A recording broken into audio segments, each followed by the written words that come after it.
Hey everyone, चलिए आज के इस एक्सप्लेनर में डाइव इन करते हैं। फाइनल्स बिल्कुल सामने हैं, तो रोटेशनल मोशन की मैकेनिक्स पर एक सॉलिड गेम प्लान बनाना तो बनता है। ये टॉपिक कभी कभी थोड़ा डरावना लगता है, राइट? लेकिन ट्रस्ट मी, सही स्ट्रैटेजी और क्लियर कॉन्सेप्ट्स के साथ इसमें फुल मार्क्स स्कोर करना 100% पॉसिबल है। तो इस पूरे इंटिमिडेटिंग टॉपिक को हम बस 5 सिंपल स्ट्रेटेजिक प्लेज में ब्रेक डाउन करेंगे। सेंटर ऑफ मास को विजुअलाइज करना, लीनियर और रोटेशनल फिजिक्स का कंपैरिजन, कुछ रियल वर्ल्ड एनालॉजीज, रोलिंग की मैकेनिक्स और फाइनली उन कॉमन एग्जाम मिस्टेक्स से बचना जो अक्सर मार्क्स कटवा देती हैं। ऑल राइट, तो सबसे पहले बात करते हैं प्ले नंबर 1 की।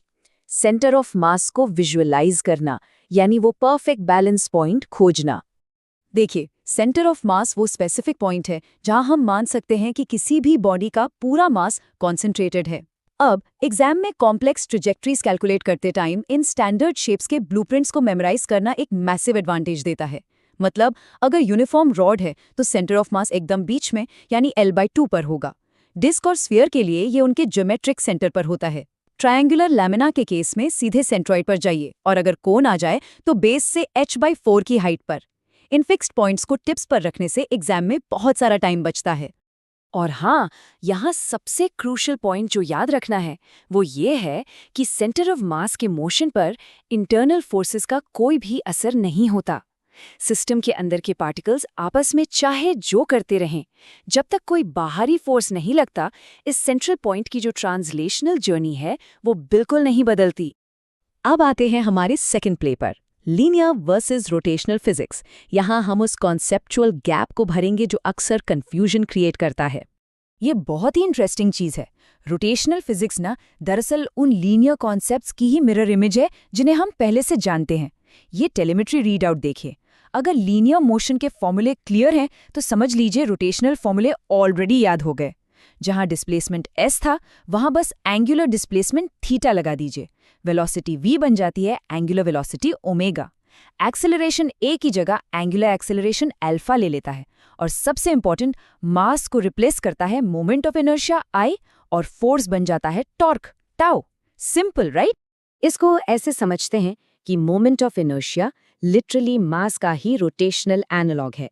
जिस तरह मास किसी ऑब्जेक्ट को सीधा चलने या रुकने से रेजिस्ट करता है, ठीक वैसे ही एक ज़्यादा मोमेंट ऑफ इनर्शिया का मतलब है कि किसी ऑब्जेक्ट को स्पिन करवाना या उसके स्पिन को रोकना उतना ही टफ होगा।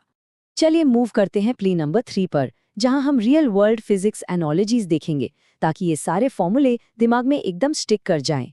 तो देखते हैं कि रियल वर्ल्ड में ये टर्निंग फोर्सेस एक्चुअल में कैसे काम करते हैं। ये बहुत ही ब्रिलियंट तरीके से न्यूटन के सेकंड लॉ को रोटेशनल यूनिवर्स में मैप करता है। लीनियर मोशन का F=ma तो सबको याद होता है। बस उन टर्म्स को रोटेशनल में स्वैप करना है। फोर्स बना टॉर्क, मास बना इनर्शिया और एक्सेलरेशन बना एंगुलर एक्सेलरेशन, और बूम, हमें मिलता है τ=I अल्फा। यह कोई नया लॉ नहीं है, बस उसी लॉ का एक रोटेशनल वर्जन है। अब टॉर्क को कैसे याद रखें? मान लीजिए एक बहुत ही टाइट जिद्दी बोल्ट को ढीला करना है।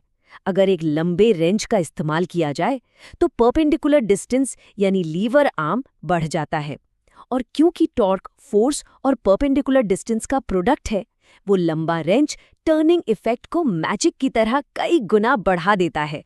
और कंजर्वेशन ऑफ एंगुलर मोमेंटम को तो बिल्कुल इग्नोर नहीं कर सकते। जब मोमेंट ऑफ इनर्शिया कम होता है, जैसे कोई डाइवर हवा में स्पिन करते वक्त अपने हाथों को सिकोड़ लेता है, तो टोटल मोमेंटम को कांस्टेंट रखने के लिए उसकी एंगुलर वेलोसिटी मैथमेटिकली बढ़ जाती है।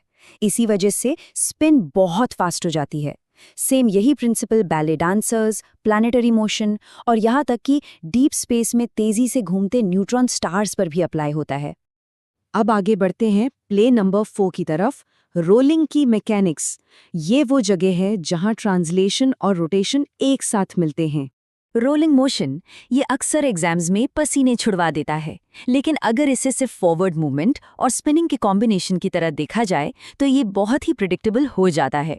एक गारंटीड पॉइंट सेवर टिप दूं, हमेशा याद रखिएगा कि प्योर रोलिंग के टाइम ग्राउंड के साथ कांटेक्ट में रहने वाले उस एक पॉइंट की वेलोसिटी हमेशा एब्सोल्युटली 0 होती है, और इस कंडीशन में VCM हमेशा रेडियस r और ओमेगा के प्रोडक्ट के बराबर होता है।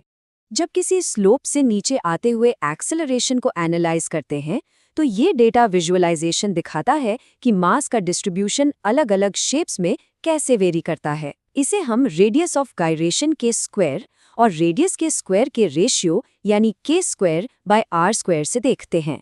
रिंग के लिए ये 1.0 है, डिस्क के लिए 0.5 और सॉलिड स्फीयर के लिए सिर्फ 0.4। और इसी रेशियो का सीधा असर दिखता है द रोलिंग रेस में। सॉलिड स्फीयर हमेशा पहाड़ी के नीचे सबसे पहले पहुंचेगा। क्यों? क्योंकि उसका k square upon r square ratio सबसे कम है।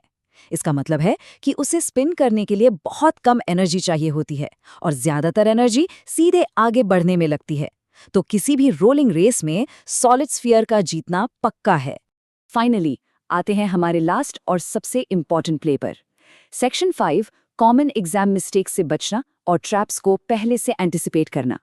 एग्जाम में कुछ क्लासिक पिटफॉल्स होते हैं जो बिना बात के मार्क्स कटवाते हैं। एक बहुत ही कॉमन ब्लंडर जो अक्सर होता है वो है परपेंडिकुलर एक्सिस थ्योरम को 3 डायमेंशनल ऑब्जेक्ट्स पर लगा देना। देखिए, ये बिल्कुल काम नहीं करेगा। ये थ्योरम सिर्फ 2D प्लेनर बॉडीज यानी लैमिना के लिए है। किसी स्फीयर या सिलेंडर पर इसे लगाना एक बड़ा ट्रैप है, जबकि पैरेलल एक्सिस थ्योरम बहुत फ्लेक्सिबल है, उसे किसी भी बॉडी पर सेफली यूज किया जा सकता है।